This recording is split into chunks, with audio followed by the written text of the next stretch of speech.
మనం తరచుగా న్యూస్ పేపర్లో కొన్ని సింపథెటిక్ ఆర్టికల్స్ రిక్వెస్టింగ్ చూస్తూ ఉంటాం. ఫండ్స్ పూల్ చేస్తూ ఉంటారు. ఎలా అంటే ఎవరికో క్యాన్సర్ వస్తుంది అంటే ఇంచుమించు రొటీన్ ఇదే స్టోరీ ఉంటుంది. మీరు ఏ పాపులర్ న్యూస్ పేపర్ చూసినా వాళ్ళు మానవతా దృక్పథంతో మంచి చేద్దామని వేస్తారు, చెడు ఉద్దేశం కాదు, సమాజాన్ని మంచి చేద్దాం ఉద్దేశంతో కొన్ని కథనాలు వేస్తారు.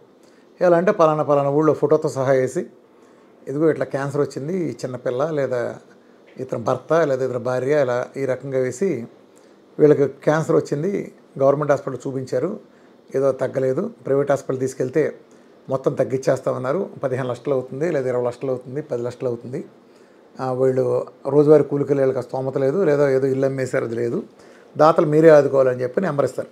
ఇది చూడటానికి బాగానే ఉంటుంది పైన, ఇందులో చాలా పెద్ద మోసం ఉంది. నేను వ్యక్తిగతంగా చాలా వివరాలు నేను పరిశీలించాను, నా దగ్గర కేసెస్ చాలా వస్తాయి.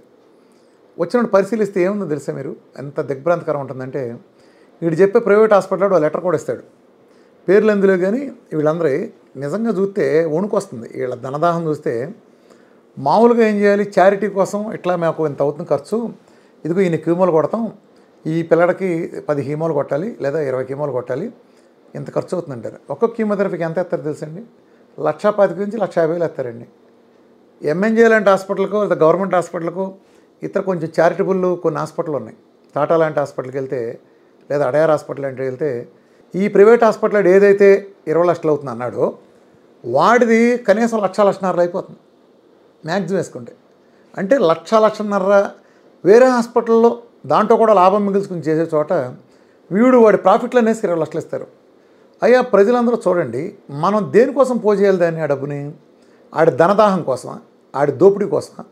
నిజానికి సిగ్గు ఉంటే శరం ఉంటే వాళ్ళు చారిటీ అన్న లెటర్ హాస్పిటల్ ఇచ్చి ఎంత ఖర్చు అవుతుందని ఎస్టిమేషన్ ఇచ్చేటప్పుడు వాడి లాభాలు మొత్తం తీసేసుకుని మా వంతుగా పోని ఇది మా వంతు కాంట్రిబ్యూషను 90%, ఇదిగో మీకు 10% మీరు సాయం చేయండి అని అడిగితే చేస్తారు. అంటే ఇప్పుడు వాడిని పోషించడం కోసం ఇది జరగటం.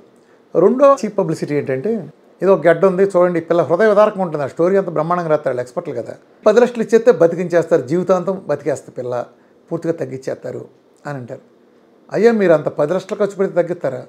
మరి నేను చూసేవాళ్ళలో 2 కోట్లు 3 కోట్లు బిల్లు కడతారు, వాళ్ళు జీవోత్సవాలుగా చేసి శవాలను ఎందుకు పంపిస్తున్నారు? అయ్యా మీరు యాపిల్ కంపెనీ స్టీవ్ జాబ్స్కి వచ్చింది ఓన్లీ ప్యాంక్రాటిక్ క్యాన్సరే, ఆయన దగ్గర డబ్బులు లేవా, ఆయన దగ్గర టెక్నాలజీ లేదా, ఎందుకు చంపేశారు ఆయన్ని? తొక్కలో ప్యాంక్రాటిక్ క్యాన్సర్ చంపేశారుగా, ఈటీవీ సుమన్నం ఆయన్ని చంపేశారుగా హాస్పిటల్లోనే. మరి వైద్యం లేదా, డబ్బులు లేవా, తెలివితేటలు లేవా వాళ్ళకి? మీరు 10 లక్షలు 20 లక్షల వైద్యం లేదా? అంటే 10 లక్షలు ఇచ్చేస్తే బతికేస్తాను మీరు ఎందుకు చెబుతున్నారు?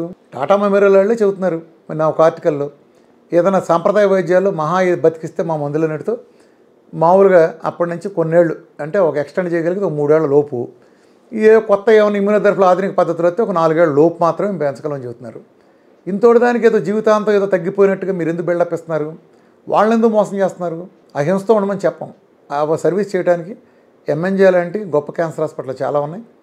ఈ మరి పెద్ద స్థాయికి వెళ్తే బతుకుతారన్నమాట ఒట్టి మాట గుర్తుపెట్టుకోండి. కరోనా టైం ఉంది, మీరు చూడండి కొన్ని కోట్ల మంది చనిపోయారు మనకు తెలుసు.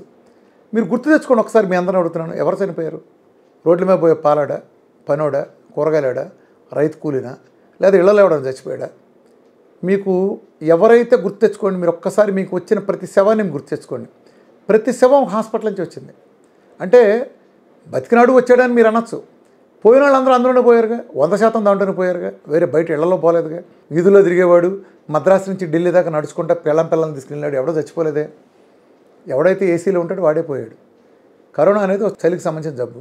అందుకే మీరు గమనించండి, అమెరికాలో కానీ యూరోప్లో కానీ వైద్యం అంత అద్భుతంగా ఉన్నా, వాళ్ళు ఎన్ని మందులు వ్యాక్సిన్లో ఎంత ఇది ఉన్నా, ఎంత ఐసోలేషన్ పెట్టినా లక్షల కేసులు వచ్చినాయి. అదే మీరు గమనించండి, న్యూయార్క్ ఉంది, న్యూయార్క్లో రోజుకు 1,00,000 మంది కేసులు వచ్చిన రోజుల్లో అదే దల్లాస్లో 3-4 లేదు. తేడా తెలుసుకోండి. ఎందుకని? చలి దేశాల మీద బాగా అటాక్ చేసింది, అంటే చలి ఉన్న చోట బాగా ప్రభావం చూపించింది. మనాళ్ళు ఇక్కడ తీసుకొచ్చి ఏం చేశారు, మామూలుగా ఫ్యాన్ కింద ఉండేవాడిని కూడా తీసుకొచ్చి ఐసీయూలో 16, 17, 14 పెట్టి చలిలో పెట్టి సావగొట్టి ఆ చలికే లంగ్స్ అనేవి సావగొట్టి సగం మంది చంపేశారు. నాబోటాడు అప్పుడే మొత్తుకుని ఐసీయూలో చలి పెట్టడం ఏంటరా, లంగ్ ప్రాబ్లం వస్తే అని మొత్తుకుంటే అదిగో ఐసీయూలో వద్దంటావంట ఒక యాంకరో ప్రబుద్ధుడు ఆయన మాట్లాడటం. ఓపెన్ గాలి పీల్చుకుంటూ ఉండాల్సింటే ఏసీ గాలి పెట్టి, సరే అది పక్కన పెడితే ఇది క్యాన్సర్లో మీరు ఈ ప్రలోభాలు పడద్దు.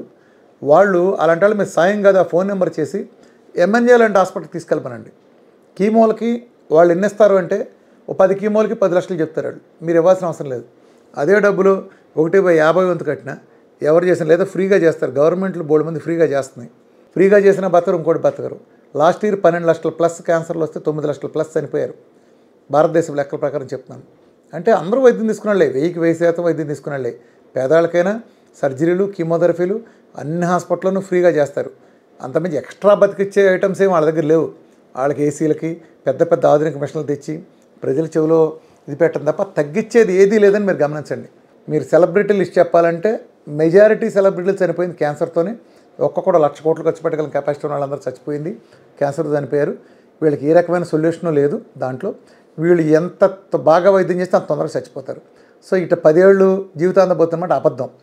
సో మీరు డొనేషన్లు ఇచ్చేటప్పుడు ఎవరైనా మీకు కనిపిస్తే ఆ నెంబర్లో ఫోన్ చేసి ఏదైనా క్యాన్సర్ హాస్పిటల్కి వెళ్ళి తీసుకోమనండి, లేదంటే డైట్లు లాంటివి చేసుకోమని ఇంకో మార్గం, ప్రత్యేక మార్గం తప్ప వాళ్ళ కార్పొరేట్ హాస్పిటల్ ధనదాహం కోసం మాత్రం మీరు తగలబెట్టాల్సిన అవసరం లేదు. అసలు వాళ్ళ క్లైమే తప్పు, రాంగ్.